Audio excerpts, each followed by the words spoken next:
You people have been chosen to reveal our existence to the world. It's DJ You will witness what happens here today. Yeah, Nick, and you will best, tell Yeah! What's good, ladies and gentlemen? It's your boy Kitchen Mace, keeping it 100 for Naeto World magazine online. I want the man of the moment, DJ Sabby. I can do it. I can also do it. I can do it. What's good, man? That's what's up. Say it twice. How you doing, man? Good being here, Very man. well, very well. This guy's gonna hear, man. Jealous as fudge. You good? I'm very well, man. Very well. Nice. Now, ladies and gentlemen, on issue 14, I got this creative, young, sexy, chubby nigga right Sexy, here. chubby come on now. nigga. Come on now. Yeah. Fuck skinny nigga.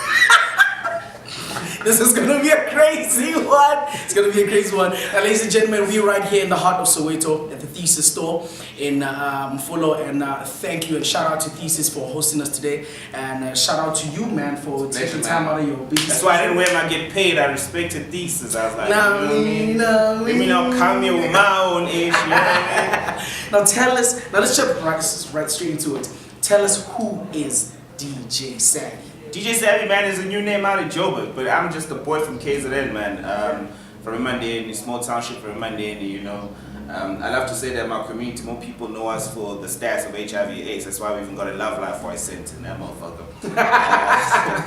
But man, I'm just a young boy, man, from KZN. I had a dream of doing this radio thing. I came out to Joburg to try and make it happen. And yeah, man, it's since the age of 14 been grinding just to make this happen. And yeah, like what else? I do everything, man. I do TV, I do radio, I got a clothing label, I'm running a business. I do everything, man. If I haven't tried it, just means I haven't done it. That's why I'm not doing it. So I just believe I can do whatever I want to do, man. You know. I told you. I got creatives on this issue. Yeah. Come on now. We know you as DJ Sabby. Sure. What does your mom know you as? My mom knows me as Sabelo. My mom believed in the dream before anyone else. Oh, so when she told me, when she started calling me Sabby, that's when I started, like, you know what, actually, if my mom believes in this, I can't disappoint who I want. True. So my mom just knows me as Sabelo, you know, Ukesha. That's what she calls me. You know, I'm just a last born, man. So Last yeah. one of how many? Last born. Well, you know, Daddy used to roll around, so Daddy had, you know, Daddy got a son. First, and then he met my mom, and my mom had already 2 kids, a brother and a sister, and then they made me, you know. So he 4. No. I got 2 brothers, 1 sister. Mom had 2 before she met Dad. Dad had 1. Dad had 2. My other brother passed away before I knew him. So technically, I have 3 brothers. 1 brother passed away, and then I have 1 sister. So yeah, we need 5. Now there's 4 of you guys. no, there's 3 of us. Now there's 3 of you. Yeah, there's 3 of us. Why we keep No, only as keeper. Yeah, so it's by 4. It's by 4. Yeah, it's by 4. Yeah. Let's by keep. 4. Let's keep. Yeah. Let's keep. Yeah. Now, radio. Where did the love for radio come from? Man, the love for radio started at the community-wide center in Love Life in Mandeni, you know. I used to be the guy that just made noise. When the guys are playing basketball, I used to be the guy like that layup was whack. That, you know. So one day I was a station manager and said, how about you say all these things on the radio? And I was like, it doesn't make sense when you get into a room and you gotta talk on this microphone, who's even listening? Yeah. And pretty much that's when the journey started. I got in, I auditioned, they liked me, I was like, okay, cool. I started coming and doing shows and people started responding. Then I fell in love, man. This was time we got a 30-day broadcasting license from Mikasa. And the response from the community and the bug and everything just got to me, man. And that's when the dream started. It was in July back in 2004. And from there, man, you know, it's just been a journey, man. And came out to Johannesburg. I did radio production at the National Electronic Media Institute in Namisa.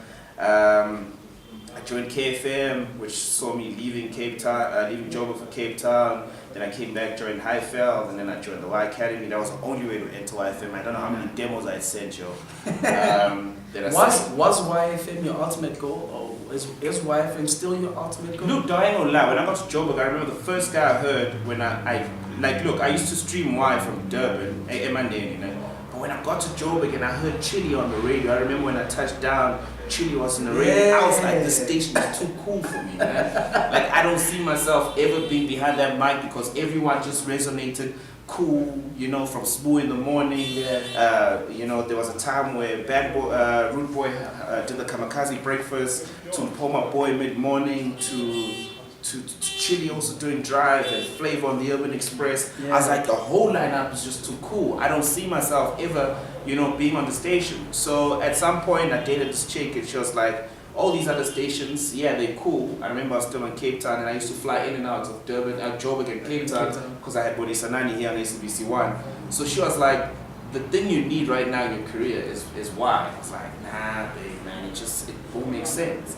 And that's when I decided to apply for the Y Academy, you know, and that's when the journey started, man. And one thing I realized when I was inside Y is that the only reason why these people are dope on the mic is just because of themselves, you know. So when I had the chance to just be myself, Y allowed me to find my voice, find my sound, find my personality, and now I can go anywhere, man, and just rock the microphone. So literally, that's when the journey started, man. But I never thought that I would ever be on Y, though. Never. And how does it feel actually being one of the biggest DJs actually to come out of Y fame? Yo, man, I never thought it would get to this point, because when I got in, you know, Y was going through a transition. Spoo was leaving. Naeto took over Drive. So I got a chance to work with Naeto and Paul, my boys. It was just like walking in a music video every single day. It was just unbelievable.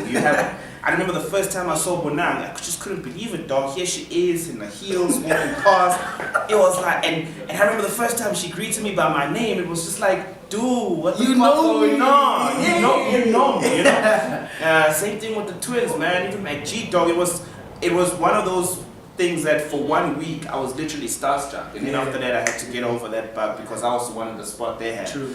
But yo, I ain't gonna lie, dog. Like, I never thought I would get to a point where I am a drive time DJ on Y. I knew it would happen, but I never knew it would happen under 5 years. But I guess it was the perfect timing, because, you know, people left Y and transition going on.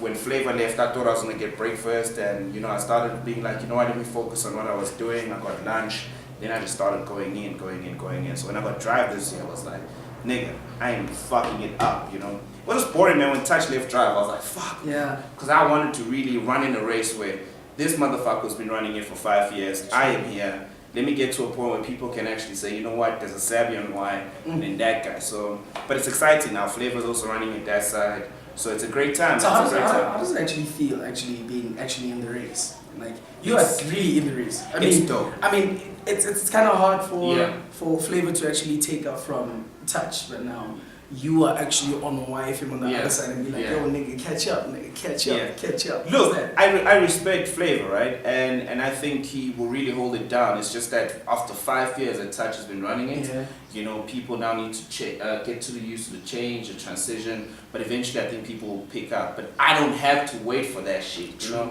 Like, I just gotta keep it moving, and it's what I tell the team every single day before we step on the microphone.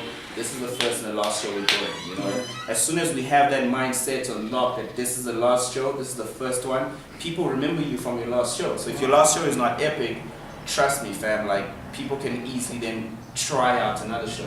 So I don't have room or time of day to give people a chance to tune into another show. So if I am linking, it's gotta be kick-ass. The song I play has to be burning hot, and when we come back, it's just flames all the way. So I acknowledge my competition. I'm one of those people that say run your race, but at the same time, just check your rear mirrors. You know, just check who's in your rear mirror and find service. Yeah, man, just check who's in your rear mirrors. I'm running. You know, the homies might have an advantage because he's national. You know, I'm in Gauteng, but this is the market, yo. This is that market. I mean, okay, so like, why FM being 100% for the youth? Yeah. You know, when SABC decided we going 90%, 90% on our music, on our content, you know what I mean? South African stuff.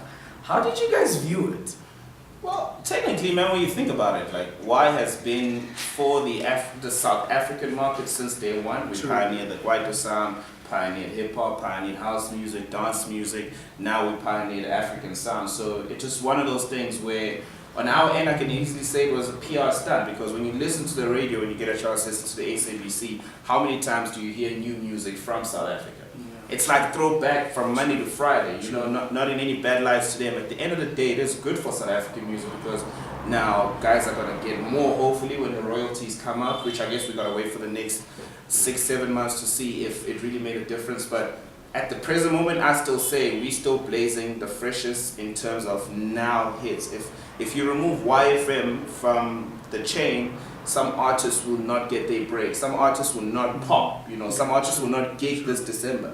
You know, because we gotta blaze. You ain't gigging because of this nigga. You know, if you ain't played on Y, it's because of Sabby. No, fam, it's like one of those things I say, like, if we break music to the right market, because these are the markets that's on Twitter, these are the guys that are on iTunes, these are the guys on Apple Music, these are the online guys, you know, that we break the song to, you know, not taking no, you know, light from any other station, but on my end, I feel like we still really in the forefront of new music representing South African acts. And honestly, when you listen to our shows, we can go for an hour blazing the locals, freshest cuts. You know, and you don't even realize that we're not blazing internationally. Local stuff. You know, so yeah. But I mean, like, how does it feel actually going into studio and you know, you walking up the stairs or whatever, and you be like, you're looking at that YFM, that huge YFM sign, and you're like, shucks, I actually do work. Yeah.